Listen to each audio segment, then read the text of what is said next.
शङ्करं शङ्कराचार्यं केशवं बादरायणं सूत्रभाष्यकृतौ वन्दे भगवन्तौ पुनः पुनः। ईश्वरो गुरुरात्मेति मूर्तिभेदविभागिनी व्योमवद्व्याप्तदेहाय दक्षिणामूर्तये नमः। नारायणं समारम्भां शङ्कराचार्यमध्यमाम् अस्मदाचार्यपर्यन्तां वन्दे गुरुपरम्पराम्। नमस्ते शारदे देवी काश्मीरपुरवासिनी त्वामहं प्रार्थये नित्यं विद्यादानं च देहि। ब्रह्मस्वरूपा परमा ज्योतिरूपा सनातनी सर्वविद्याधिदेवी तस्यै वाण्ये नमो नमः। सच्चिदानन्दरूपाय विश्वोत्पत्त्यादिहेतवे तापत्रयविनाशाय श्रीकृष्णाय वयं नुमः। यं प्रव्रजन्तमनुपेतमपेतकृत्यं द्वैपायनो विरहकातर आजुहाव पुत्रेति तन्मयतया तरवोऽभिनेदुः तं सर्वभूतहृदयं मुनिमानतोऽस्मि। बोलिए श्रीमद्भागवत महापुराण की जय। गोपाल कृष्ण भगवान की जय। श्री राधा रानी की जय। सब संतन की जय। तर श्रीमद भागवत सत्संग, श्रीमद भागवत कथा, ज्यामध्ये पाठीमागच्या कक्षेमध्ये आपण श्रवण केलं होतं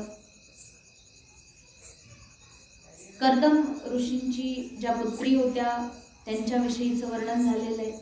त्याच्यामध्ये शेवटचे 2 पुत्रींचं वर्णन शिल्लक आहे। 7व 8व 7 झाले 7 झाले 8 9 अच्छा, तरी 7वं परत एकदा घेऊ।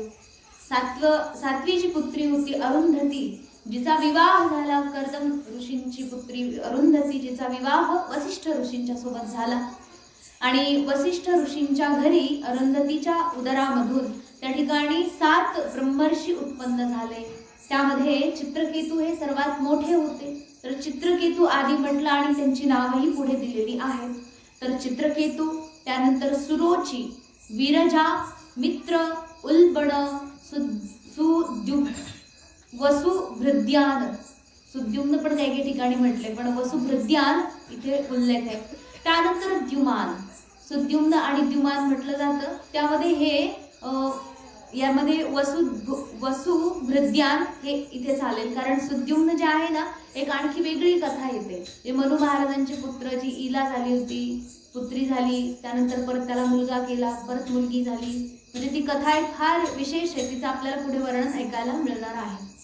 तर मग अशा प्रकारे यांचे 7 ब्रह्मर्षी पुत्र उत्पन्न झाले अरुंधतीच्या गर्भामधून। कोणाचे आहेत पुत्र? वसिष्ठ ऋषींचे। याच मध्ये सांगितले की वसिष्ठ ऋषींची आणखी एक पत्नी होती आणि तिच्यापासून त्यांना शक्ती आदी अनेक पुत्र उत्पन्न झाले।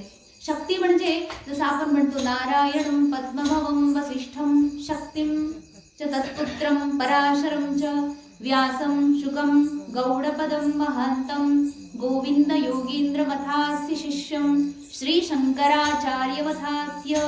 म्हणजे आपली जी गुरु परंपरा आहे ना बघा, भगवान आद्य जगद्गुरु शंकराचार्य ज्या परंपरेचे निर्वहन करून ज्यांनी या ठिकाणी संन्यास धर्माचं प्रस्थापन केलं आणि पुढे ही परंपरा अशी चालत राहिली तर आद्य भगवान शंकराचार्य जे आहेत त्यांच्या अगोदरची जी परंपरा आहे त्या परंपरेमध्ये हे शक्ती नामक ऋषी येतात. जसं नारायणापासून सुरुवात झाली, नारायणम पद्मभवम, पद्मभवम म्हणजे ब्रह्मा, पद्मभवम म्हणजे कमळामध्ये येत ना ते नारायण पहिले, त्यांचे संतान भगवान ब्रह्मदेव पद्मभवम, पद्मभवम नंतर वसिष्ठ जे आहेत ते ब्रह्मदेवाचे मानसपुत्र आहेत. मग पद्मभवम नंतर वसिष्ठम आणि वसिष्ठांचे पुत्र शक्ती. अशा प्रकारे हे जे शक्ती आहेत हे या ठिकाणी वसिष्ठांचे दुसरी पत्नी आहे तिचे संतान आहेत. आणि शक्तीच नव्हे तर असे पुत्र त्या ठिकाणी त्यांनी उत्पन्न केले. अशा प्रकारे कर्दम ऋषींची जी 7वी कन्या आहे तिचे या ठिकाणी वर्णन झालं. याच्यानंतर वर्णन आलेलं आहे की अथर्वा ऋषी ज्यांचा विवाह चित्ती सोबत झाला. चित्ती ही कर्दम ऋषींची 8वी मुलगी. तर चित्ती सोबत विवाह झाला अथर्वा ऋषींचा आणि यांच्या घरी दध्यम नावाचे एक ऋषी, फार महान ऋषी उत्पन्न झाले. दध्यम म्हटलं जातं, कुठे दधीची म्हटलं जातं. दधीची मुनी फार महान, अत्यंत, आणि नुसतेच महान नाही बरं का, त्यांचं फार मोठं योगदान ठरलं. दध्यंग ऋषी जे आहेत, दधीची ऋषी, त्यांचं जेव्हा युद्ध चाललं होतं कोणासोबत, इंद्र आणि बाकीचे जे देव आणि असुर यांचं तर कायमचंच युद्ध चालू असतं. मग याच्यामध्ये बघा ऋषी मुनी सुद्धा किती मोठं सहयोग करतात. काय सांगितलं होतं की ज्या ऋषींनी सहस्रो यज्ञ केलेली आहेत, ज्या ऋषींनी सहस्रो वर्षापर्यंत खडतर तप केलेलं आहे, अशा ऋषींच्या हाडकापासून वज्र बनवायचं म्हटले. वज्र एक अस्त्र आहे ना, इंद्राच्या हातामध्ये असतं ते वज्र, इंद्र वज्र ज्याला म्हणतो. तर इंद्राच्या हातामध्ये जे वज्र आहे ते दधीची ऋषींच्या हड्डीपासून बनलेले, हाडकापासून बनलेले. याचा अर्थ दधीची ऋषींनी स्वतःचा देह त्याग केला. कशा करता? देवता लोकांच्या सुखाकरता. म्हणजे बघा सगळं संत महापुरुषांचं ना दुसऱ्याच्या सुखाकरता सगळं काही जिथेही पाहायला मिळेल. बघा तुमचं म्हणजे पूर्ण जीवनच जे आहे, परोपकाराय वहंती नद्या, परोपकाराय गाय सुद्धा परोपकार आहे, परोपकाराय फलंती वृक्ष. आणि तसंच परोपकारासाठी साधू लोक रमत असतात. स्वतःच्या हिताकरता नाही. साधू तो त्यालाच म्हणायचं ज्यांनी स्वतःचं हित करून टाकलेलं आहे तरीही ते जगतोय ना. स्वतःचं कल्याण झाल्यानंतर काय उरतं बरं माणसाचं? परोपकार उरतो ना. परोपकारासाठी हे संत महापुरुष आपल्या जीवनाला स्वाहा करून टाकतात. जसं दधीची ऋषींनी इंद्राचं वज्र बनवण्याकरता स्वतःला त्या ठिकाणी संपूर्ण नष्ट केलं आणि अस्त्र बनलं. अशा प्रकारे अथर्वा ऋषींची जी पत्नी चित्ती आहे त्यांच्या घरी दध्यम किंवा दधीची असं नाव आहे. त्यांना आणखी एक नाव आहे अश्वशिरा. तर अशा प्रकारे यांचा उत्पत्ती त्या ठिकाणी झालेली आहे. आता याच्यानंतर सांगितलंय की कर्दम ऋषींची सगळ्यात शेवटची जी मुलगी आहे तिचं नाव आहे ख्याती, जिचा विवाह झाला भृगु ऋषींच्या सोबत. आणि ख्याती नावाप्रमाणे यांची पण फार मोठी ख्याती आहे, त्यांचा फार मोठा वंश विस्तार झाला. तर हे जे भृगु आहेत यांच्या घरी त्या ठिकाणी सांगितले धाता विधाता अशा प्रकारे 2 पुत्र उत्पन्न झाले. त्याचबरोबर श्री नावाची एक कन्या देखील उत्पन्न झाली. धाता आणि विधाता जे आहेत यांचा विवाह मेरू नावाच्या ऋषींच्या ज्या 2 मुली होत्या त्यांच्यासोबत झाला. धाताचा विवाह झाला आयती सोबत, विधात्याचा विवाह झाला नियती सोबत. मग धात्याच्या घरी आयतीच्या गर्भामधून मृकंडू नावाचे ऋषी आले, मृकंडू. आणि हेच जे मृकंडू आहेत यांच्या घरी मार्कंडेय उत्पन्न झाले. मार्कंडेय ऋषी जे आहेत ज्यांनी की राजा युधिष्ठिरासोबत सगळ्यात पहिली नर्मदा परिक्रमा केली होती. पायी जे नाही का म्हटले, नर्मदा परिक्रमा पण कशी केली त्यांनी? 3 वर्ष 3 महिने 13 दिवस एवढी मोठी परिक्रमा केली. आणि ती परिक्रमा करत असताना त्यांनी नर्मदा मैयाचं उल्लंघन तर नाहीच केलं कुठे. म्हणजे नर्मदा परिक्रमा त्याला खंडित मानलं जातं. तुम्ही चालताय ना तर नर्मदा माई कायमच तुमच्या उजव्या हाताला असली पाहिजे, हे परिक्रमेचा नियम आहे.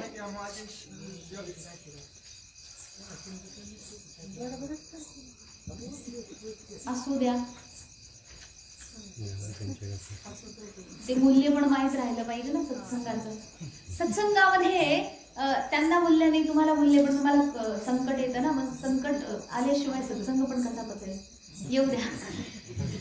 तर आपलं काय चाललं होतं, नर्मदा परिक्रमा केली होती मार्कंडेय ऋषींनी. तर ते मार्कंडेय ऋषी जे आहेत ते मृकंडू ऋषींचे पुत्र आहेत.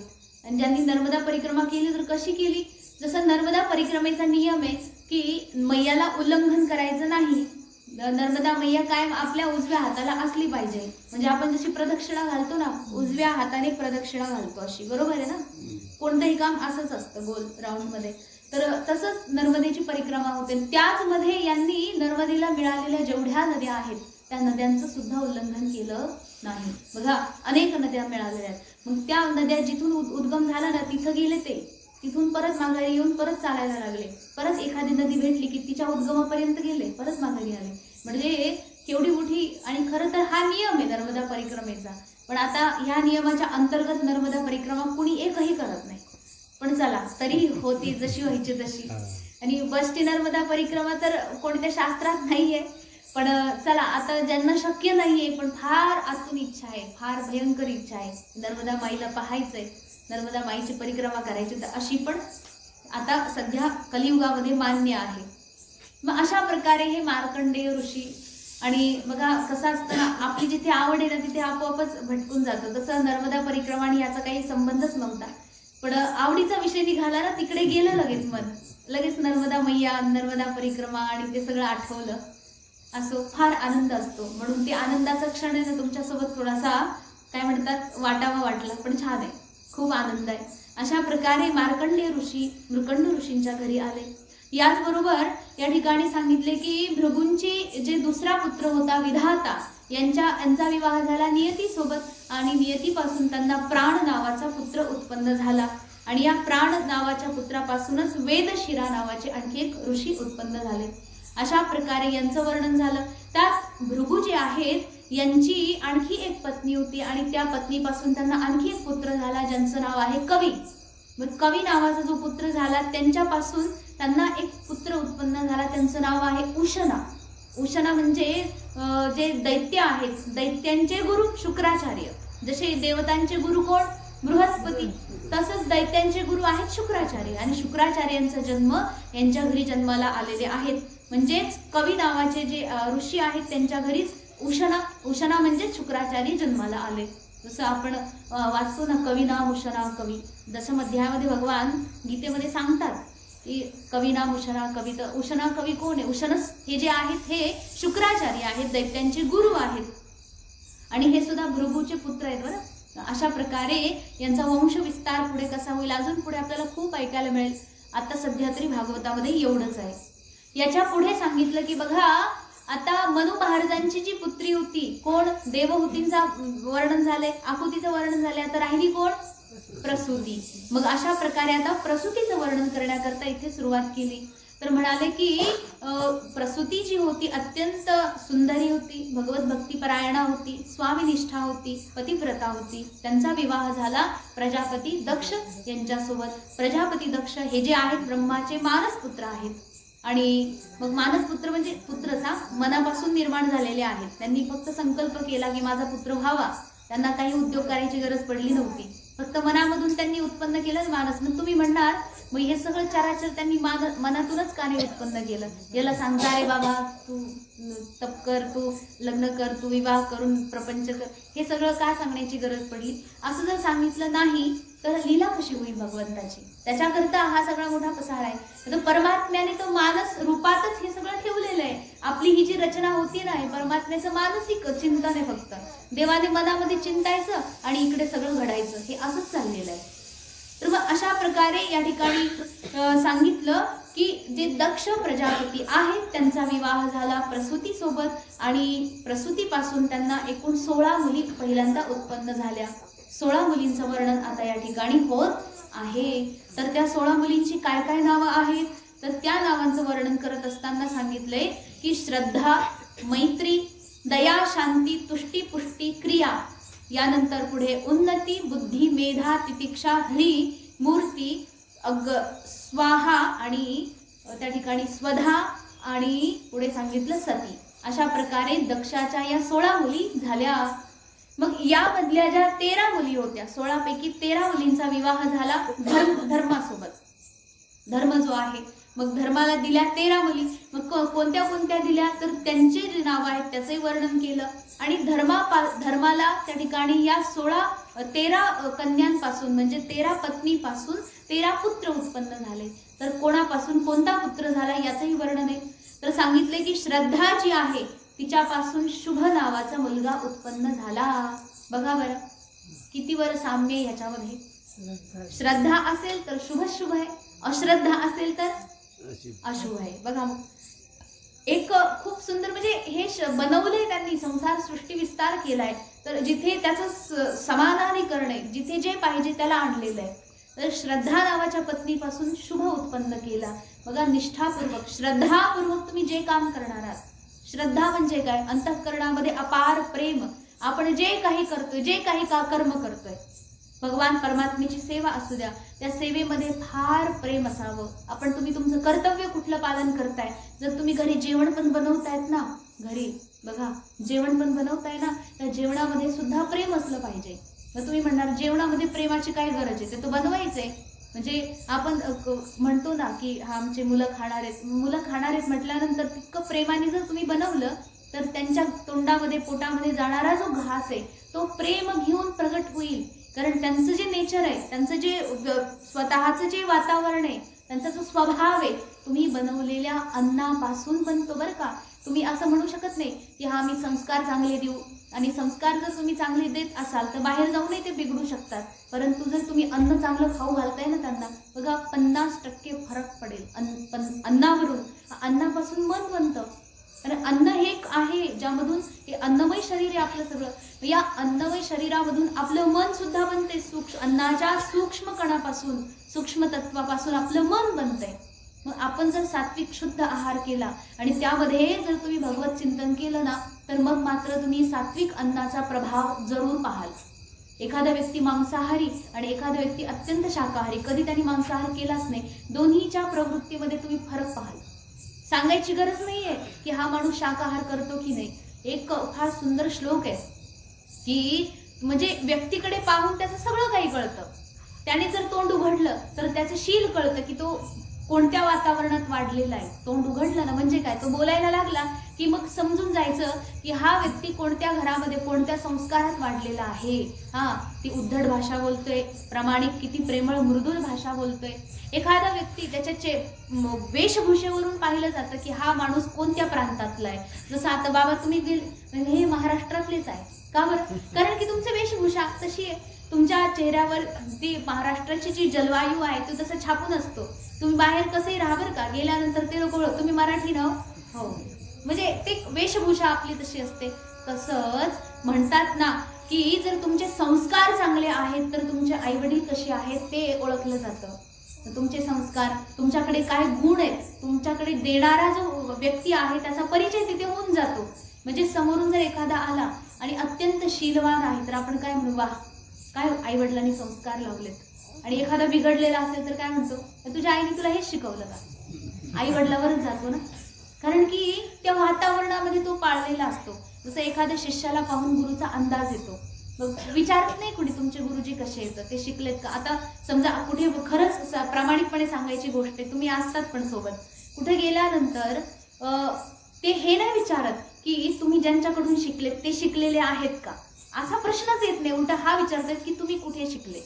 कारण की ऐकल्यानंतर सहज लक्षात येतं की अशा व्यक्तीच्या सानिध्यात वाढलेले आहेत, अशा व्यक्तीजवळ राहिलेले जे की स्वतः विद्वान आहेत. म्हणजे त्या विद्वत्तेचा जो गंध आहे तो आपोआप येत राहतो. जसं चंदनाच्या वृक्षामध्ये, हा बरोबर आहे, चंदनाचा वृक्ष जर वनामध्ये आहे तर वनाच्या शेजारी आसपासचे सगळे झाडं कसे असतात, कसे होऊन जातात, सुगंधित होऊन जातात. शिवाय बांबूचं झाडाला सुगंध कुणी देऊ शकत नाही, है ना. साप पण असतो ना हो, त्या चंदनाच्या झाडाला शीतलता घेण्याकरता त्या चंदनाच्या झाडाला वेडे घालत बसतो, परंतु कधी सांगता येत नाही. म्हणजे हे जे आहे बघा, संगतीमध्ये राहिल्यानंतर व्यक्तीचं अनेक प्रकारचं त्या ठिकाणी शील कळून येतं, सगळं काही कळून येतं. मग स्वतःचं व्यक्तिगत जे जीवन आहे वरून जर तुम्हाला पाहिलं तर ते सगळं काही लक्षात येतं. त्याच प्रकारे मग शास्त्र सांगते की बघा, तुम्ही जर श्रद्धापूर्वक कोणतं काम करत असाल तर तुमच्या प्रत्येक व्यवहारामध्ये तुम्ही जिथे जिथे जाल ना तिथे तिथे तुमचा सुगंध पसरत राहील. समजा तो घरामध्ये कुणी देवासमोर मोगऱ्याचे फुलं वाहिले होते, सकाळी फुलं वाहिले, थोड्या वेळानंतर काढून घेतले, पण दुपारपर्यंत संध्याकाळपर्यंत जवळपास त्याचा सुगंध राहतो. फुलं जरी तिथून निघून गेले तरीही मोगऱ्याची उपस्थिती तिथं आहे. कशाच्या रूपात? सुगंधाच्या रूपात. त्याच प्रकारे जर तुम्ही श्रद्धापूर्वक कोणतंही कर्तव्य कर्म पालन केलं तर तुम्ही तिथे जरी नसले तरीही तुमची उपस्थिती तुमच्या कर्मामध्ये तिथं दिसेल. संत महापुरुष आज तुम्हाला शरीराने उपस्थित नाही दिसणार, परंतु त्यांनी जे कर्म केलं, त्यांनी जे प्रामाणिकपणे श्रद्धापूर्वक जे काही करून दिलं त्याची उपस्थिती पूर्ण सूर्य चंद्र तारा जोपर्यंत आहे तोपर्यंत आहे की नाही? संत महापुरुषांची उपस्थिती आहे की नाही? आहे ना. आज कोण म्हणेल बरं तुकाराम महाराज नाही राहिले? आहेत ना. कशाच्या रूपामध्ये? कोण म्हणेल आज माऊली ज्ञानेश्वर महाराज नाही राहिले? कोणाचं साहस आहे का असं म्हणायचं? ते दिवंगत झाले नाहीयेत, ते कुठे गेलेले नाहीयेत. संत महात्मा आपल्यामध्ये सर्व उलट ते तेव्हा शरीरामध्ये होते, आता आपल्या सर्वांच्या ठिकठिकाणी प्रत्येक ठिकाणी विद्यमान आहेत. ते कशामुळे बरं? त्यांनी त्यांचे ते कर्म जे होते त्या कर्माला त्यांनी अत्यंत श्रद्धापूर्वक पालन केलं. तेच म्हटले की जर तुम्ही श्रद्धापूर्वक कर्म पालन केलं तर सगळं शुभ शुभ शुभ शुभ घडत जाईल, अशुभ काही राहणार नाही.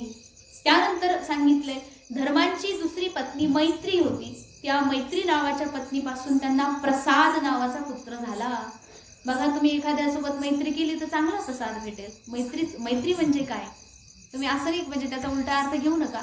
मैत्री म्हणजे खरी मित्रता, अत्यंत सख्य भाव. सौख्याने जर ज्या ठिकाणी तुमचा व्यवहार होत असेल तर सहज आनंदच मिळेल. प्रसाद काय हो? प्रसाद म्हणजे काय? प्रसाद शब्दाचा अर्थ माहिती आहे का? रोज आपण इथे प्रसाद वाटतोय, त्या प्रसादाचा अर्थ काय माहिती आहे का? प्रसाद म्हणजे 2-4 खडी साखरेचे दाणे, 1-2 काजू, थोडेफार मुरमुरे, याला प्रसाद. हे तर प्रसाद आहे हो, प्रसादाचं हे प्रतीक आहे. परंतु वास्तविक प्रसाद काय हे जेव्हा भगवान श्रीकृष्णांना विचारलं तेव्हा देवाने उत्तर दिलं काय? प्रसादे सर्व दुःखानां हानिरस्योपजायते प्रसन्न चेतसो ह्याशु बुद्धी परिवतिष्ठते. खरं तर याचा अर्थ फार विशेष आहे, पण आपलं साधारण भाषेत जर बोलायचं झालं तर बघा, प्रसादे सर्व दुःखानां, प्रसादामध्ये सर्व दुःखांना हानी करण्याचं, सर्व दुःखांचं नष्ट करण्याचं सामर्थ्य आहे प्रसादामध्ये. प्रसादे सर्व दुःखानां हानिः अस्योपजायते. आणि काय होतं त्याने? प्रसन्न चेतसो, चित्त अत्यंत प्रसन्न होतं. प्रसाद ग्रहण केल्यानं व्यक्तीचं चित्त मन अत्यंत प्रसन्न होतं. प्रसन्न चेतसो ह्याशु बुद्धी पर्यवतिष्ठते, त्याची बुद्धी स्थिर होते, तिष्ठते. भगवान परमात्म्याजवळ त्याची बुद्धी टिकते. कशामुळे? प्रसादामुळे. मग प्रसाद कशाचा पाहिजे? भगवत भक्तीचा प्रसाद पाहिजे ना. त्याच्याकरता मैत्री करणं गरजेचं आहे. कोणाशी मैत्री करायची? तर शास्त्राने सांगितले अनेक नियम आहेत मैत्री कोणाशी करायची, पण तरीही एक सहज जर नियम काढला तर कोणाशीही वैर करायचं नाही, यालाच मैत्री म्हणायचं. वैर कोणाशीच ठेवायचं नाही. प्रत्येकाशी मैत्री आपोआप झाली ना हो, बरोबर ना? कोणाशी वैरच नाही म्हणजे काय? अर्थात मैत्री आहे सर्वांशी. तर असं सौख्याचं आनंदपूर्वक मैत्रतेचं जे आचरण आहे ते केलं तर तुमच्याकडे प्रसाद चालून येईल. याच्यानंतर धर्माची तिसरी पत्नी आहे दया, जिचं नाव आहे दया. आणि जर तुम्ही दया त्या ठिकाणी आणली घरी तर दयेपासून उत्पन्न होईल ते म्हणजे अभय. म्हणजे जो व्यक्ती निर्दयी आहे ना बघा, त्याला कायम भीती पण वाटते. कारण की आपण स्वतःच एवढी निर्दयता केलेली आहे, इथं नाही तर तिथं हिशोब बरोबर होणार आहे. भीती आहे की नाही त्याला? हा, इथे भले तुम्हाला पोलीस नाही पकडणार, तुम्ही फार मोठे काय म्हणतात शक्तिशाली आहेत, मोठे गुंडे आहात किंवा जेही आहात तुम्ही, परंतु तुम्हाला इथे जरी पकडायची कोणाची सामर्थ्य शक्ती नसली तरीही तिथे आहे ना हिशोब. मग त्याला ती भीती असतेच कायमची, कारण तो स्वतः निर्दयी आहे. परंतु जो व्यक्ती सदा सर्वदा दयाळू वृत्तीमध्ये राहतो, त्या दयेमध्ये त्या ठिकाणी तो व्यक्ती स्वतः अभय जगत असतो, एकदम निर्भय, कशाची त्याला भीती वाटत नाही. तेच जसं संन्यासी लोकांचं तेच आचरण आहे की आपण दुसऱ्याला भीती दाखवायची नाही, त्याच्यामुळे आपल्याला पण कोणापासून घाबरायची गरज नाही. कारण की संन्यास जीवनामध्ये एक आहे की ना मला कोणापासून घाबरायची गरज आहे, ना माझ्यापासून कोणी घाबरलं पाहिजे. याला अहिंसा म्हणतात. अहिंसा म्हणजे काय? दुसऱ्यांवर हिंसा करायची नाही, परंतु आपण सुद्धा दुसऱ्यापासून घाबरायची काही गरज नाही. तो व्यक्ती निर्भयच राहणार, कारण त्याने काही दोष केलाच नाही, निर्दोष आहे. अशा प्रकारे दया नावाच्या पत्नीपासून त्या ठिकाणी अभय नावाचा पुत्र झाला धर्माला. त्यानंतर धर्माची जी चौथी पत्नी आहे तिचं नाव आहे शांती, आणि शांतीला त्या ठिकाणी सुख नावाचा मुलगा झाला. बरं, किती सुंदर जोडी जमवली बरं. शांती आहे तर सुख आहे, अशांती अशांतस्य कुतः सुखम. भगवान स्वयं गीतामध्ये सांगतात, अशांतस्य कुतः सुखम. अशांत व्यक्तीला सुख कुठून मिळणार? कशाचं सुख त्याला? अशा अशांत व्यक्तीकडे सुख नांदत नाही. ज्याच्याकडे शांती आहे त्याच्याकडे सुख आहे. धर्मांच्या घरी शांती नावाची पत्नी आहे, त्याच्यामुळे तिच्याकडे सुख नावाचा मुलगा आला. आपल्याकडे शांती नावाची बाई असू शकते, परंतु ती नावापुरतं आहे. नाहीतर तुम्ही हसताय म्हणजे तुम्ही हे सगळं ऐकलेलं, मला सांगायची गरज आहे. बरं, मला ते येत पण नाही, पण तुम्हाला कळालं ना. हा, मग काय, आपलं नाव एक, आपलं काम एक, आपली लीला दुसरी, सगळं काही आपलं व्याधिकरण आहे, समान काहीच नाही. आपलं नाव, भगवान परमात्म्याचं नाव बघा, एक पतित पावन म्हणा. परमात्म्याचं नाव पतित पावन आहे, आणि स्वभाव कसा आहे? पतित पावन शब्दाचा अर्थ होतो, आपण म्हणतो ना, रघुपती राघव राजा राम पतित पावन. पतित पावन म्हणजे काय? पतित म्हणजे पडलेला, पावन म्हणजे त्याला उचलणारा. पडलेल्याला उचलणारा म्हणजे भगवान परमात्मा. आपण सगळे कसे येतं? पतित आहोत, पडलेले. परमात्म्याच्या दाराशी पडले, परमात्मा लगेच उचलून घेतो. मग असा परमात्मा जो आहे, त्याचं नावाप्रमाणे, नाव जसं त्याचा स्वभाव तसा आहे. आपलं सगळं उलट उलट असो, पण तरी नाव का होईना चांगलं असलं पाहिजे माणसाचं, बरं का.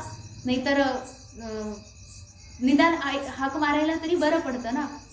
म्हणून देवाचं त्यातून नाव निघतं हो, त्याच्याकरता देवाचं नावच ठेवलं पाहिजे लोकांचं. आजकाल काही निघलंय, काही नावं ठेवतात लोक, पण तसं नाही करायला पाहिजे. चांगलंच नाव ठेवावं. किती सुंदर सुंदर नाव आहेत देवाची, एक एक छान छान नाव ठेवायचं आणि त्याच नावाने हाक मारायची, आपला जग घडतो. आणि त्याच्यानंतर सांगितले, शांती नावाच्या पत्नीपासून सुख नावाचा मुलगा झाला. तुष्टी नावाच्या पत्नीपासून मोद. मोद म्हणजे आनंद, तुष्टी म्हणजे तोष, आतमध्ये संतोष मिळणं म्हणजे तुष्टी. अशा प्रकारे तुष्टी नावाच्या पत्नीपासून मोद नावाचा पुत्र उत्पन्न झाला. पुष्टी नावाच्या पत्नीपासून अहंकार नावाचा पुत्र उत्पन्न झाला. तुम्ही म्हणणार हे कसं? बघा, पुष्टी जी आहे, पुष्ट म्हणजे काय? एखादा व्यक्ती चांगला हृष्टपुष्ट, आपण ज्याला म्हणतो ना हृष्टपुष्ट, म्हणजे तो व्यक्ती मग कसा असतो? थोडासा त्याच्या मस्तीमध्ये असतो. आपण त्याला काय म्हणतो? काय एकदम म्हणजे घमंड व्यक्ती आहे, अशा प्रकारे. तर पुष्ट, आपण सगळ्या गोष्टीतून जर पुष्ट झालो, प्रत्येक गोष्ट जर आपल्याला व्यवस्थित प्रकारे उपलब्ध झाली, तर तो व्यक्ती पुष्ट होतो आणि शेवटी त्याला अहंकार त्या ठिकाणी उत्पन्न होतो. या अहंकारापासून आपल्याला वाचायचं आहे. या शिकवणी करता या ठिकाणी सांगितले, पुष्टी नावाच्या पत्नीपासून अहंकार उत्पन्न झाला. त्यानंतर क्रिया नावाच्या पत्नीपासून योग उत्पन्न झाला. योग, योग म्हणजे जर क्रिया केली तर योग होणार आहे ना. योग म्हणजे काय? संयोग, युजिर योग म्हणजे एकमेकांशी संयोग घडणं. आणि संयोग कधी घडला जातो? जेव्हा वियोग असतो. वियोग असेल तर संयोग आहे ना. मग वियोग असलेल्या व्यक्तीने जर क्रिया केली तर तो योगाशी जाईल ना, घडेल ना. म्हणजे योग हा साक्षात परमात्मा आहे. मग परमात्म्यापर्यंत पोहोचण्याकरता सगळ्यात पहिलं साधन सांगितलंय. काय आहे साधन? म्हणतात कर्म करा, क्रिया करा. जर तुम्ही क्रिया केली, तुम्ही कर्म केलं, तर कर्माच्या माध्यमातून अंतःकरण शुद्ध होईल. अंतःकरण शुद्ध झालं तर उपासना घडेल, आणि त्या उपासनेतून अंतःकरण अत्यंत निर्मळ जेव्हा होऊन जाईल, स्वतः प्रदीप्त परमात्मा आपल्या अंतःकरणामध्ये आहेच आहे, त्याचं दर्शन होईल. म्हणजे आत्मसाक्षात्काराकरता सगळ्यात महत्वाची जर सगळ्यात पहिली काय पायरी असेल तर ते कर्म आहे. आणि ते कर्म पण कसं असलं पाहिजे? अत्यंत निस्पृह, अत्यंत त्या ठिकाणी कुठल्याही कर्माच्या फळाची अपेक्षा न ठेवता अत्यंत निष्काम भावाने कर्म करणारं त्या ठिकाणी आपला वृत्ती पाहिजे. मग सांगितले, क्रिया नावाच्या पत्नीपासून योग उत्पन्न झाला. उन्नती नावाच्या पत्नीपासून दर्प उत्पन्न झाला. उन्नती म्हणजे प्रगती, आणि प्रगती एकदा झाली माणसाची की त्याला थोडासा दर्प येतो. दर्प म्हणजे काय? अहंकारच आहे. अशा प्रकारे हा जो दर्प उत्पन्न होतो उन्नतीपासून सांगितले. म्हणून उन्नती जरी झाली तरी दर्प आपल्याला येऊ द्यायचा नाही, दर्पापासून वाचायचं आहे. याच्यानंतर बुद्धी नावाची पत्नीपासून अर्थ उत्पन्न झाला. अर्थ म्हणजे काय? धन घ्यायचे, संपत्ती, धन संपत्ती, अर्थ. तर बुद्धी असेल तर माणूस संपत्ती कमवेल ना, निर्बुद्धी माणसाचं काही काम आहे. अर्थ जो आहे अर्जन करायचं असेल तर बुद्धी आवश्यक आहे. त्यानंतर मेधा नावाच्या पत्नीपासून त्या ठिकाणी धर्म महाराजांना स्मृती नावाचा मुलगा झाला. स्मृती म्हणजे काय बघा, मेधा म्हणजे स्मृतीच आहे बघा, तिथून मेधापासून स्मृतीच उत्पन्न होणार आहे. तर ही मेधा नेमकी कोणती असली पाहिजे? मग स्मृती म्हणजे साधारण आठवण, आपल्याला आठवणीत राहणं म्हणजे स्मृतीत राहणं, बरोबर आहे. परंतु ही स्मृती साधारण स्मृती काही कामाची नाहीये, काय उपयोगाची आहे? तुम्ही हे ते आठवणीत ठेवता, ते आठवणीत ठेवताय, परंतु आपल्याला काल काय झालं, काल काय भाजी खाल्ली ते काही लक्षात नसतं. पाठीमागच्या वर्षी काय झालं एवढं काही लक्षात नसतं. लहानपणी तेवढं काय, आणि आईच्या गर्भात काय झालं ते तर नाहीच नाही. मागच्या जन्मात काय झालं ते तर अजिबात नाही. म्हणजे याचा अर्थ ही किती बरं स्मृती आपली खराब आहे. तशी स्मृती नकोय, सगळं लक्षात राहिलं पाहिजे. बरं, फक्त एवढंच नाही सांगितलंय, धीमान, किंवा आपण बघा एक शब्द ऐकला होता धीमन, कुठे? सूत महाराजांना किंवा नारद महाराजांना भक्तीनं बोलणं होतं धीमन. हे धीमन किंवा सूत महाराजांना एक संबोधन होतं, हे धीमन. धीमन म्हणजे अशी बुद्धी ज्या बुद्धीमध्ये संपूर्ण शास्त्र सामावलेलं आहे. संपूर्ण शास्त्र जे आहे, जे काय काय शास्त्र आहे ते आपण मध्ये एकदा चर्चा केली होती. तर ते सगळं जे शास्त्र आहे त्या सगळ्या शास्त्राला ज्यांनी आपल्या बुद्धीमध्ये साठवून ठेवलेलं आहे, निरंतर त्याचं चिंतन करतात आणि त्या शास्त्राला ते दुसऱ्याला शिकवतात, अशा प्रकारे बुद्धी ज्यांच्याकडे आहे ते म्हणजे धीमन. अशा प्रकारची जी धी आहे, अशी जी मेधा आहे, तिच्यापासून स्मृती नावाचा पुत्र उत्पन्न होतो. अशा प्रकारे इथे सांगितलं. यानंतर सांगितलं की तितिक्षा नावाचा जी पत्नी आहे तिच्यापासून क्षेम म्हणजे क्षमा.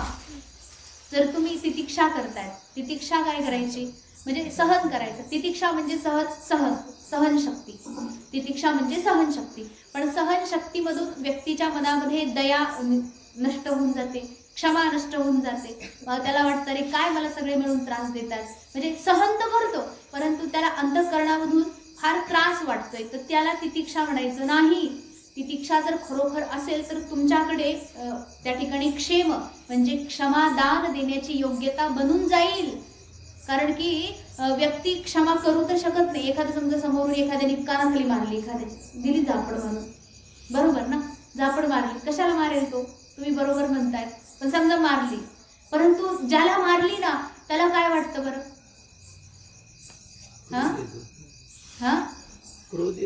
येईल ना राग, काय वाटेल? आता ह्याला 4 ठेवून देऊ, म्हणजे याने 1 ठेवली तर मी किती ठेवू? 4 ठेवू. परंतु हे दुबळा पडला, तो मोठा पैलवान आहे, त्याच्या पुढे याचं काही चालत नाही. मग हा काय म्हटला, शेपूट दाबून आपल्या घरी, नको नको नको, पुढे त्याच्या नादी लागायचं. परंतु मनात आहे की नाही, माझ्याकडे जर सामर्थ्य असतं तर याला दाखवलंच असतं. म्हणजे त्याला ती सहनशक्ती नाही, याला सहनशक्ती म्हणायचं नाही. त्यामुळे मी सहन करून घरी निघून आलो. काय सहन केलं तू? जर तुझ्याकडे सामर्थ्य आहे, त्याने जर 1 दिली तर 10 ठेवायचं तुझ्याकडे सामर्थ्य होतं, तरीही तू त्याला मारलं नाही, क्षमा केलं, मनापासून क्षमा केलं. त्याला म्हणतात तितिक्षा. मग ही जी तितिक्षा आहे तिच्या पोटी क्षमा उत्पन्न होतो, क्षेम त्या ठिकाणी उत्पन्न होतो. आणि याच्यानंतर सांगितलंय की हरी नावाची जी पत्नी होती तिच्यापासून प्रश्रय नावाचा मुलगा झाला. हरी म्हणजे लज्जा, तिच्यापासून विनय निर्माण झाला. बघा म्हणतात ना, विनय असला पाहिजे माणसाकडे, म्हणजे विनम्रता असली पाहिजे. त्याच्याकरता सगळ्यात पहिली ना माणसाला लाज पण असली पाहिजे. लज्जा म्हणजे लाज, हरी म्हणजे लज्जा, लज्जा म्हणजे लाज. लाज असेल तरच तुमच्याकडे काय होईल? विनय येईल. विनय म्हणजे त्या लाजच नाही कसली माणसाला. विनम्रताने बघा, म्हणजे विनम्रता कसं आहे, गुरुजन समोरून आले, गुरुजन समोरून आले आणि ज्या माणसाला समजा काय म्हणतात थोडं कळतं, समजा स्वामीजी तुमच्या घरी आले, थोडक्यात स्वामीजी घरी आल्यानंतर तुम्ही सगळे मोठे माणसं ज्यांना की कळतं, थोडं बुद्धी आहे, स्वामीजी आल्यानंतर त्यांना प्रणाम केला पाहिजे. निदान तेवढं तर केलं पाहिजे, मग पुढचं पुढे बघू. पण पहिलं काय कर्तव्य आपलं, ते आल्यानंतर त्यांना प्रणाम करायचा. आणि घरी जर कुणी आहे बसलेलं, लहान पोरं म्हणा किंवा जेही असेल, आणि त्याला थोडं तर कळते की आता मोठी माणसं प्रणाम करतात म्हणजे आपण पण उठून करायला पाहिजे. त्यांनी केलाच नाही, तुम्ही त्याला काय म्हणणार? तुला थोडी लाज आहे की नाही? हा म्हणणार की तू कुशाल म्हणजे एकावर एक पाय टाकून तिथे बसला स्वामीजींच्या समोर, तुला काही लाज आहे की? अर्थात काय, माणसाकडे विनम्रता असेल तर त्याला थोडी लाज असली पाहिजे. म्हणजे त्याच्याकडे स्वाभाविक जर लज्जा नावाचा गुण आहे, लज्जा म्हणजे ती लाज म्हणू नका तुम्ही, हीच खरी लाज आहे. विनम्रता त्यातून उत्पन्न होते. विनयता, माणसाच्या अंगामध्ये विनम्रता, शालीनता असली पाहिजे. तो वाकला पाहिजे, झुकला पाहिजे. नाही तर माणूस कुठे कुठे वागतो बरं. मी मोडेल पण वाकणार नाही. नाही मंदिरात बरेचसे तर म्हणजे आपल्यासारखे जातात, सगळे काय मंदिरात जात नाही. काय मंदिरात जायचं, घंट्या वाजवत बसायचे लोक फार. आजकाल तर नको नको ते बोलतात, यांना काही कामच नाही, टाळच कुठं बसले. आता हे जे आहेत ते म्हणतात मोडेल पण वाकणार नाही, आणि मी नाहीच वाकणार, कोणाच पुढे नाही वाकणार. देव नाही, त्यांना संतही कळत नाही, कुणीच कळत नाही. त्याची जर आता किती हजाराची नोट आहे सगळ्यात मोठी? 2000ची संपली का? 500ची नोट आहे. तर 500ची नोट खाली पडली, त्याची नसली तरी पण तू उचलेल की नाही? वाकेल की नाही? हा, आई वडिलाच्या पुढे वाकायचं नाही, गुरुच्या पुढे वाकायचं नाही, त्याला देवाच्या पुढे वाकायचं नाही. पैसे खाली पडले की वाकतच राहणार. ही म्हणजे फार मोठी तुच्छ वस्तू आहे, तिच्या पुढे वाकायला सगळे तयार आहेत.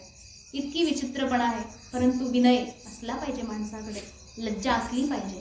म्हणून लज्जेच्या पोटी विनय त्या ठिकाणी उत्पन्न होतो. आणि याच्यानंतर सांगितलंय की धर्माची शेवटची जी पत्नी आहे तिचं नाव आहे मूर्ती. आणि मूर्तीच्या घरी कोण उत्पन्न झालं तर सांगतात साक्षात भगवान श्रीहरी नर नारायण रूपामध्ये अवतरित झाले. नर नारायण भगवान त्या ठिकाणी परमात्म्याचा फार मोठा अवतार आहे. जे की 24 अवतार जे आपण गिनवलेत ना, त्या 24 अवतारापैकी एक अवतार आहे नरनारायण. आणि हा नरनारायण अवतार केवळ तप करण्याकरता झाला. भगवान परमेश्वरानं या नरनारायण अवतारामध्ये तपस्या सोडून दुसरं काही कामच केलं नाही, फक्त तप केलं. मूर्ती यांच्या घरी धर्मपुत्र नरनारायण उत्पन्न झाले. आणि सर्व देवी देवता आणि सर्वांनी मिळून देवाची फार सुंदर अशी स्तुती केली की हे भगवन, तुम्ही नरनारायण आम्हा सर्वांचे रक्षण करता, तारण हरता आहात. आम्हा सर्वांना बघा, तुमचं दर्शन जे आहे अत्यंत दुर्लभ आहे, अत्यंत दुर्मिळ आहे. मोठमोठे ऋषीमुनी एका एका जागी किती वर्ष, सहस्रो वर्ष, लाखो वर्ष तप करतात, तरीही तुमचं दर्शन असं एक सोबत होत नाही. नर आणि नारायण रूपामध्ये परमात्म्याचं दर्शन होणं अत्यंत दुर्लभ आहे. आणि हे दुर्लभात दुर्लभ दर्शन आम्हा सर्वांना होतंय, हे आमचं फार मोठं भाग्य आहे. अशा प्रकारे करुणामय परमात्म्याचा आशीर्वाद घेऊन सर्व देवी देवतांनी त्यांची स्तुती केली. भगवान परमात्म्याच्या स्वागताकरता त्या ठिकाणी संपूर्ण सृष्टीमध्ये अनेक ठिकाणी सगळे लोक आपल्या आपल्या प्रकारे आपले आपले कामं करत होते. जसं अप्सरा आहेत, नृत्य करतायत, गंधर्व गान करतायत, वाद्यवाले वजंत्री वाजवतायत, भजन म्हणतायत, भक्त लोक लोटांगण घालतायत, ते लोक फुलं उधळतायत, कुणी काय आपल्या आपल्या पद्धतीने सगळे देवाची स्तुती गातायत. अशा प्रकारे भगवंताची स्तुती गाऊन गाऊन परमात्म्याचा आविर्भाव झाला. सर्वांनी भगवान परमेश्वराची स्तुती करून देवाला साष्टांग दंडवत प्रणिपात केला. आणि परमात्म्याचं दर्शन, भगवान परमात्म्याने सर्वांना दर्शन दिलं. आणि आता नरनारायण हे त्या ठिकाणी गंधमादन पर्वतावर गेले. गंधमादन पर्वतावर कशाला गेले म्हणतात? तपस्या करायला. त्यांना दुसरं काही करायचंच नव्हतं ना, आल्याबरोबर फक्त तप आणि तपच करत राहायचं. अशा प्रकारे हे दोघंही गंधमादन पर्वतावर गेले. आणि हेच भगवान श्रीहरी जे की नर नारायण रूपामध्ये या पृथ्वीवर विराजमान आहेत, तेच श्रीहरी नरनारायण त्यांनी या द्वापर युगामध्ये कशाच्या रूपात अवतार घेतलाय तर म्हणाले दुष्टांचा संहार करण्याकरता, धर्म संस्थापन करण्याकरता, परित्राणाय साधूनां विनाशाय च दुष्कृतां धर्म संस्थापनार्थाय संभवामि युगे युगे. तेच भगवान नर आणि नारायण भगवान श्रीकृष्ण आणि अर्जुनाच्या रूपामध्ये पृथ्वीवर आज विद्यमान आहेत.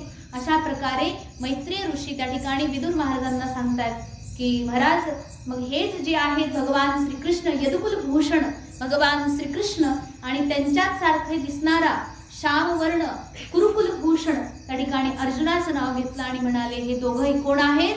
त्याच नरनारायण रूपाचा अवतार भगवान श्रीकृष्ण आणि हे अर्जुन आहे नर, भगवान आहे नारायण. अशा प्रकारे यांचा हा अवतार आहे. अशा प्रकारे यांचं वर्णन पूर्ण झालं. म्हणजेच धर्माची जी 13 पत्नी आहे, म्हणजे दक्षाच्या 16 मुलीपैकी 13 मुलींचं वर्णन झालं. उरल्या किती? 3 राहिल्या. बरं, तुमच्या लक्षात राहते, उद्या विचारल्यानंतर पण तुम्ही लक्षात ठेवता, याचा आनंद वाटतोय. बरं, पुढे त्या ठिकाणी सांगितले की दक्षाची जी आणखी पुत्री होती तिचं नाव आहे स्वाहा. स्वाहाचा विवाह झाला अग्निदेवतासोबत. म्हणून आपण नाही का अग्नी हवन करतो ना, काय म्हणतात? स्वाहा. तेवढं सगळ्यांना माहित, कारण सगळ्यांनी केलंय ते. अग्नये स्वाहा इदम अग्नये इदं नमः. सगळ्यांनी स्वाहा स्वाहा थोडं थोडं केलंय बरं का. बघा, हे फार महत्वाचे. लोक विचारतात म्हणजे आम्ही हे करू का, आम्ही ते करू का, करायची गरजच आहे का? पण एक गोष्ट सांगू का, घरामध्ये ना जर काही सत्कार्य करायचं असेल, कोणत्या निमित्ताने का होईना, कोणत्याही निमित्ताने, म्हणजे करायचं का करायचं, त्याचं कारण असं आहे की आपण सहसी घरात कोणतं भगवत कार्य करत नाही. कधी कोण आवर्जून स्वाहा स्वाहा करत बसणार आहे तुमच्या घरी? नाही ना. काहीतरी निमित्त असतं. घरची समजा वास्तू शांती आहे, कोणाची शांती आहे. पण अनेक लोक येतात, आमच्या मुलाला शांती घालायला सांगितली, मग घालायची की नाही? मग गुरुजी काय म्हणाले, हे बघा, शांती घालून तुमचा मुलगा शांत होईल याची गॅरंटी मी देत नाही, परंतु शांती घातली पाहिजे घरामध्ये. निदान त्या निमित्ताने का होईना, देवाचं काहीतरी कार्य घडेल, त्या निमित्ताने का होईना वैदिक मंत्राचं उच्चारण होईल. आणि हे गरजेचं आहे. जेव्हा तुम्ही घराला बांधकाम करताना, घर बांधताना मोठं, तर ते घर बांधताना तुम्ही विचार करत नाही की आपण विटा कुठून आणल्यात, वाळू कुठून आणली आहे, मिस्त्री कशी आहेत, सिमेंट कुठं कसं बनलेलं आहे, जागा कशी होती, कोणत्या प्रकारे कशा लोकांचे याला हात लागलेले आहेत, विचारशक्ती त्याच्यामध्ये जडलेली आहे. मग त्या घराच्या शुद्धी करता काहीतरी करायला नको का? तेच पवित्र कार्य काहीतरी केलं पाहिजे. वास्तुशांती आधी जे काही आहे ना, तुम्ही म्हणून काय वास्तुशांती म्हणजे घर कुठे उठून पळायला लागले, घर नाचायला लागले, ते शांतच आहे. त्याला आणखी काय शांत करायचं? अनेक लोकांचे काय उद्योग. परंतु बघा, हे घराला पवित्र करण्याकरता, घराला शांत करण्याकरता, कारण की घराच्या भिंतीला सुद्धा कान असतात बरं का. भिंती पण बोलतात. एखाद्याच्या घरी जा तुम्ही, एखाद्या जो व्यक्ती ज्याच्या घरामध्ये दररोजची भांडण, दररोजची किरकिर आहे, अशा माणसाच्या घरी जा. तुम्हाला म्हणजे तुम्ही जर चांगल्या घरात राहत असाल तर, म्हणजे तुमच्या घरी भांडण होत नाही, तुम्ही पवित्र वातावरणात राहतात. मग असे व्यक्ती जर एखाद्या घरी गेले किरकिरीच्या घरी, तर त्याला तिथे फार वेळ बसवणारच नाही मुळात. इथं काहीतरी वेगळं आहे बरं का. म्हणजे इथं मला करमत नाही, मन स्वाभाविक उचलून त्याला फेकल्यासारखं वाटेल, बरं नाहीये. तोच व्यक्ती, कुणीही व्यक्ती या आश्रमामध्ये या, आश्रमात आल्यानंतर त्याला सहज स्वाभाविक काय वाटतं? प्रसन्न वाटतं. हा, किती छान आहे, केवढं रमतंय, केवढं करमतंय. तसंही भकासच आहे वातावरण, झाडं झुडं काही फार नाही आहेत, पाण्याची पण फार समस्या असते, पण तरी आश्रमाचं वातावरण काहीच फरक नाही. तुम्ही उन्हाळ्यात या, तुम्ही पावसाळ्यात या, तुम्ही कोणत्याही ऋतूमध्ये या, आश्रम प्रसन्न आहे. त्याचं काय कारण आहे? कारण तिथे निरंतर वैदिक मंत्राचं उच्चारण आहे, शास्त्राचं पठण पाठन आहे, निरंतर भगवत चिंतन आहे, पूजना अर्चा या सगळ्या गोष्टीमध्ये निरंतर वेळ निघून जात आहे. आणि स्वाभाविक आश्रमाची जी वातावरण आहे प्रसन्न आहे, म्हणून येणाऱ्या व्यक्तीच्या चेहऱ्यावरही प्रसन्नता राहते. आणि जर तुम्ही तिथे येऊनही प्रसन्न राहत नाही, मग आश्रमाचं वातावरण अप्रसन्न करण्यामध्ये तुमचा काही अधिकार नाही. आल्यानंतर प्रसन्न राहायचं. गुरुजींची तर हीच कंडिशन आहे, तुम्ही या पण प्रसन्न राहा. प्रसन्न राहायचं नसेल तर राम राम आहे, नाही का. कारण आश्रमाचं वातावरण जे आहे ना, प्रसन्न राहणं फार मोठी मूल्यवान गोष्ट आहे ही. लोकांना प्रसन्नता करोडो रुपये देऊनही मिळत नाही. जी आपल्याला इथं फुकटमध्ये मिळालेली आहे ती का म्हणून घालवायची? बरोबर आहे ना. ती प्रसन्नता अत्यंत महत्वाची आहे. म्हणून सांगितलंय की यज्ञ केला पाहिजे माणसाने. निदान त्या निमित्ताने कोणी आपल्या घरात थोडं शुभकर्म घडतंय, काही पण निमित्त असू द्या, त्याचं फळ आपल्याला मिळू नाही मिळू, परंतु तरीही ते सत्कर्म म्हणून आपण घरामध्ये केलं पाहिजे. वर्षातून एकदा तरी असं काहीतरी सत्कर्म आपल्या घरी नक्कीच झालं पाहिजे, देवकार्य झालं पाहिजे. मग तेच जी स्वाहा नावाची पत्नी आहे ती दिली होती कोणाला? अग्निदेवतेला. आणि अग्निदेवतेच्या घरी स्वाहा नावाच्या पत्नीपासून 3 पुत्र उत्पन्न झाले. त्यांचं नाव आहे पावक, पवमान आणि शुची, असे 3 पुत्र झाले. आणि यांना हविष्यान्न खायला लागतं, ते दुसरं काही खात नाही. हविष्यान्न म्हणजे तुम्ही यज्ञकुंडाच्या माध्यमातून स्वाहा स्वाहा म्हणून जे काही अन्न यज्ञकुंडामध्ये टाकणार आहात तेच अन्न फक्त हे लोक खातात. मग बघा, त्यांना खायला भरपूर लागतं, मग आपण किती देतोय तरी त्या हिशोबाने दिलं पाहिजे ना. सगळ्यांनी मिळून थोडं थोडं दिलं तर त्यांचं पोट भरेल. अशा प्रकारे पावक, पवमान आणि शुची यांचे पुढे वर्णन बरंच केलेलं आहे. मग अशा प्रकारे ही झाली प्रजापती दक्षाची कितवी मुलगी? 14वी मुलगी. 15वी मुलगी, तिचं नाव आहे स्वधा. आणि स्वधाची आहे तिचा विवाह झाला पितर लोकांसोबत, पितरांसोबत. तर पितर जे आहेत ते कोणते कोणते, तर त्यांचं नाव सांगितले अग्निश्वात्त, त्यानंतर बर्हिषद, सोमप आणि त्या ठिकाणी सांगितले आज्यप. अशा प्रकारे हे 4 पितर आहेत आणि यांचा विवाह झाला कुणासोबत? स्वधा. मग स्वधाच्या उदरामधून त्या ठिकाणी यांच्या घरी उत्पन्न झालेले 2 कन्या आहेत, पुत्री झाल्या दोन्हीही. त्या दोन्ही पुत्रीचं नाव आहे, एकीचं धारिणी आणि एकीचं नाव आहे वयुना. धारिणी आणि वयुना या दोघीही अत्यंत शास्त्र पारंगत, फार मोठ्या विदुषी, फार विदुषी विद्वत, त्यांच्याकडे फार मोठं ज्ञान आहे शास्त्राचं, शास्त्र पारंगत आहे. मग अशा प्रकारे ही पितर लोकांना दिलेली स्वधा नावाची दक्षाची 15वी मुलगी. आता आली 16वी, सगळ्यात शेवटची छोटी मुलगी, तिचं नाव आहे सती. आणि जिचा विवाह झाला देवादिदेव, संपूर्ण त्रैलोक्याचं तारणहार भगवान श्री शंभू महादेव यांच्यासोबत देवी सती यांचा विवाह झाला. विवाह झाल्यानंतर आता या ठिकाणी सांगतायत की सती यांच्या घरी, म्हणजे सतीच्या उदरामधून महादेवांच्या घरी त्यांच्या अनुकूल असा एकही पुत्र उत्पन्न झाला नाही.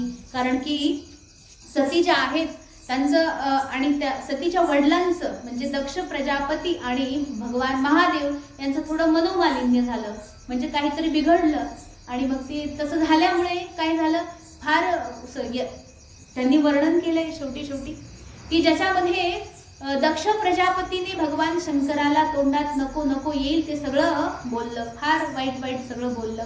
आणि ते बोलल्यामुळे देवी सतीला प्रचंड क्रोध आला आणि दक्षाने केलेल्या यज्ञामध्ये स्वतःच्याच योगाग्नीद्वारे देवी सतीने आपल्या शरीराला त्याग केलं, शरीर नष्ट झालं.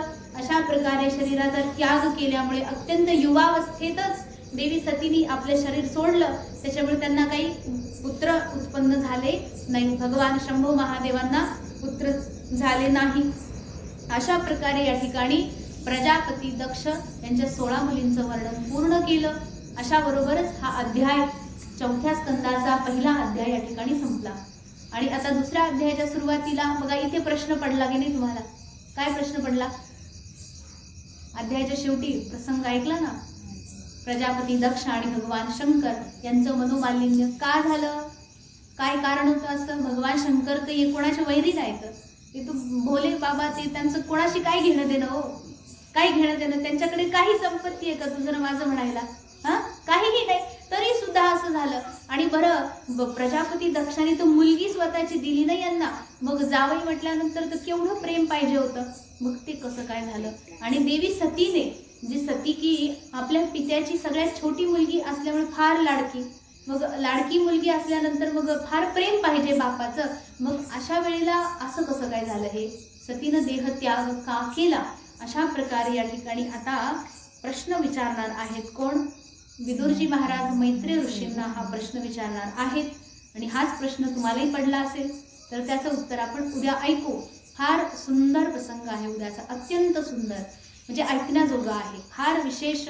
या ठिकाणी भगवान शंकर आणि माँ भगवती सती यांचं विशेष काय आहे, यांचं काय म्हणून विशेषता आहे यांच्याकडे, कशी आहे ती माँ भगवती सती, कोण आहे, काय आहे, याचं सुंदर वर्णन उद्या आपल्याला ऐकायला मिळेल. याबरोबर झालेली सेवा भगवत चरणी समर्पित करू आणि वाणीला विराम देऊ. ओम पूर्णमदः पूर्णमिदं पूर्णात् पूर्णमुदच्यते पूर्णस्य